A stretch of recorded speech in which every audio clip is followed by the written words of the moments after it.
Well, what is next for Radio Shack?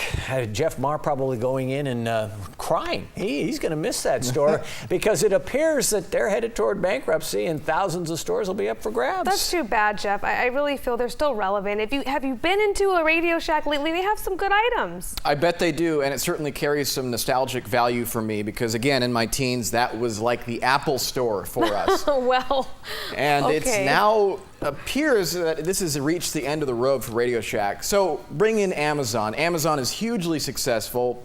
Why would they be interested in acquiring that empty retail space of thousands of stores? Well, it turns out they may have a strategy for that. So what would Amazon want? Maybe some showcases to sell their hardware, their electronics, their tablets and phones and things like that. There's something to be said for being able to walk into an actual store and test out and inspect new products rather than just scrolling through items online. Just look at how popular Apple stores are, especially during the holidays. They are packed. With Radio Shack headed for the end, that means lots of empty stores and retail space that can be purchased at a low price.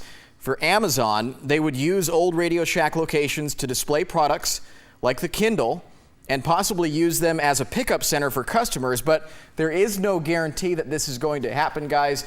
Analysts are saying that it's more likely Sprint will come in and use these empty stores because Radio Shack is already kind of designed to be a mobile phone marketing spot anyway. So we'll have to see what happens, but you can understand Amazon's desire to get out of the digital realm and become an actual brick and mortar location. Sure. Well, and most of the stores aren't that big, are they? The Radio Shack that I've gone in isn't that large. The one in Natomas it's small. Yeah. I mean, nowhere near like a Best Buy size. Almost just like a small. I mean, smaller than even a drugstore. It's small. Small space, Jeff. But Jeff Maher, there has to be something said for being able to go into a store and actually touch the item, play with it. I before I got this, I went into Best Buy and actually saw it. This isn't my tablet.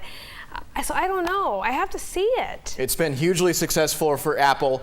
The stores are certainly smaller, there's no question, and you compare that to how big those Amazon warehouses are. If you're Amazon and if you go through with this, you're going to have to decide and prioritize what you're going to sell to customers, because if it's just the Kindle, if it's just the phone, it might not be worth the effort. Yeah, a lot of decisions that have to be made. Thank you, sir. Sure.